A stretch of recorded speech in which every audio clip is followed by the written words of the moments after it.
If you've ever wondered why you're still not rich even though you worked hard, you save money, you do everything you were told to do, it's not because you're lazy. It's because you're playing a game that was never designed for you to win. Wealth doesn't just happen. It isn't given out as a prize for effort. Wealth is engineered. And the people who know how to engineer it do not follow the script you were given as a kid. That script sounded familiar. Go to school, get good grades, go to college, get a job, buy a house, save money, retire someday. Once upon a time, when money was sound and inflation was low, that script sort of worked. Today, that script doesn't create freedom, it creates dependence. It produces workers, taxpayer, not owners. The system wasn't built to make you wealthy, it was built to make you predictable. So here's the first big shift. You're either building the system, or the system is building you. Most people are being built, no plan, no strategy, no control. The wealthy, they know exactly what game they're playing. They know the rules, the players, the objectives, and they have the cheating codes. You can't win a game you don't even know you're playing. So let's expose the game, show you how it keeps you broke, and then flip it. The 4 traps that quietly keep you broke. Most people fall into all 4. Trap 1. The debt trap. You were either told all debt is bad, or you were trained to use debt the wrong way. You're encouraged to borrow for car, weddings, degrees. You finance things that lose value, then work for decades to pay them off. Wealthy people do the opposite. They use debt to buy things that produce money. Example, earlier this year, I bought my daughter a $50,000 Ford Bronco. I walked in ready to pay cash. The dealer offered 4.99% financing for 6 years. Most people say, if you have the cash, why take on debt? Because I believe that same cash can make 50% a year in Bitcoin. So I'd rather pay 4.99% to the dealer, aim for 50% with my capital that's a 45% spread. Poor mindset, borrow for what you can't really afford. Middle class mindset, borrowing to upgrade lifestyle. Wealthy mindset, borrowing when other people's money is cheaper than your own. Debt isn't automatically bad. Bad debt is bad. Used correctly, debt is a wealth tool, and you were never taught that on purpose. Trap 2. The inflation trap. You were told, save your money, sounds smart, until you realize that money you save loses value every year. Inflation isn't a bug, it's a feature.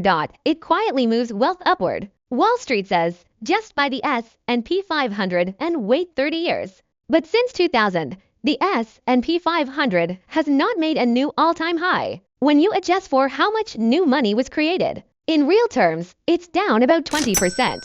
So your account balance might look bigger, but your purchasing power isn't. You're richer in numbers, poorer in what those numbers can buy. Saving in dollars is like saving ice cubes in a sauna. Trap 3. The tax trap. When you trade time for money, salary, W to income, you get taxed first and at the highest rates. In some brackets, up to 50% goes to the government before you even see it.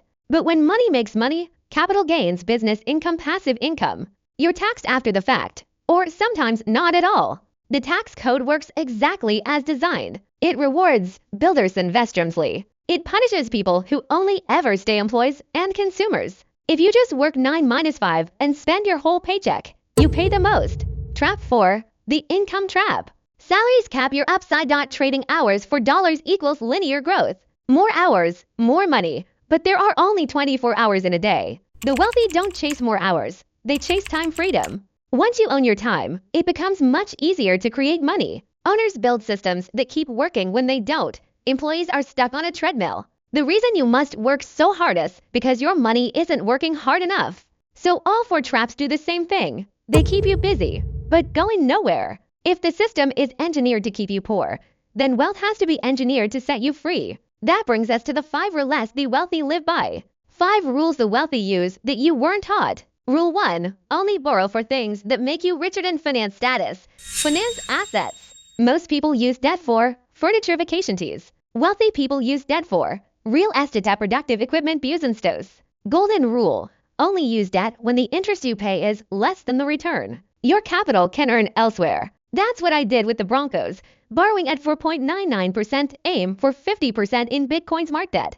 If you borrow because you don't have the money and just want the toy anyway, that's dumb debt. Borrow for things that produce cash flow or appreciation. Never borrow for pure consumption. Rule 2. Save 40 to 50%, but save in real assets, not in cash. Most people save in dollars. We've already seen why that's a slow bleed. Wealthy people save in real estate Bitcoin gola to in businesses. Think less on trading stocks and more this is where I store the value of my work. You might say, I can't even save 10%.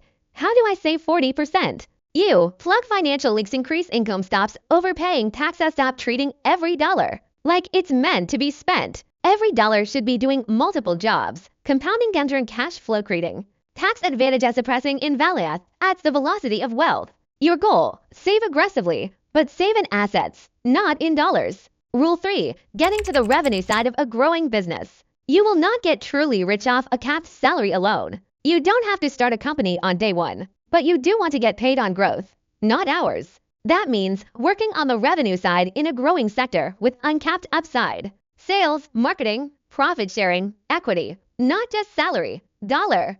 60,000 plus 20% commission can beat an $80,000 flat salary because one scales with results, the other doesn't. Here's the career arc I followed. 20s, learning, working for others, gaining skills and networking.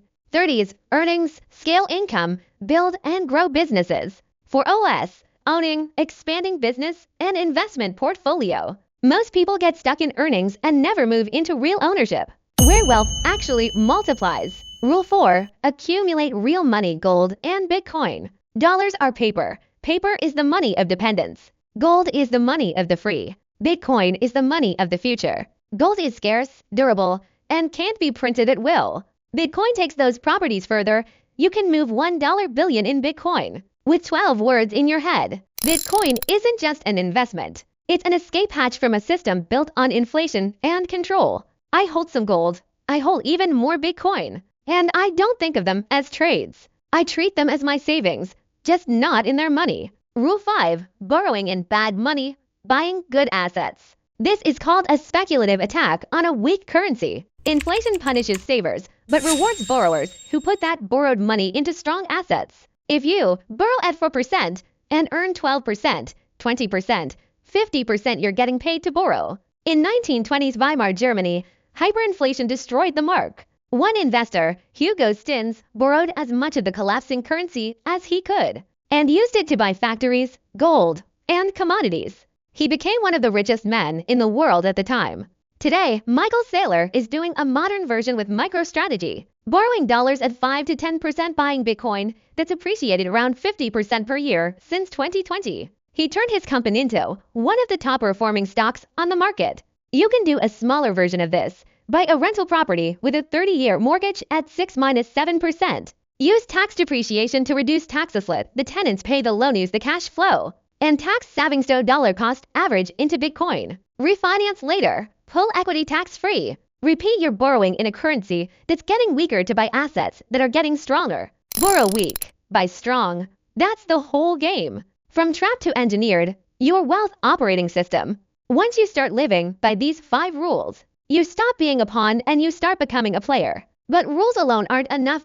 You need a system. Think of it as your wealth operating system, the thing that runs behind everything you doubt: time, income, and money. It has 3 engines. Time engine: fast, focus on the 20% that moves 80% of results, automated with tools and AI. Shift from working in the business to working on the business. Reclaim 10 to 20 hours a week. Income engine: plug money leaks. Restructure bad debt, optimize taxes. Redirect more of every dollar into assets. Wealth engine: layer assets, real estate, Bitcoin, cash flow. Make each dollar perform multiple roles, building compounding that doesn't depend on your hours. When those 3 engines are aligned, wealth stops being a wish and becomes a design. I learned this the hard way in 2008, when my multi-million-dollar real estate portfolio pulled and I went from rich to broke. No cash flow, over leverage, no exit plan. That pain forced me to build a system instead of just chasing deals. You don't have to repeat that mistake.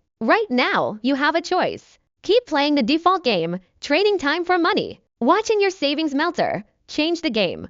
Build your wealth operating system, engineer your way out building or being built.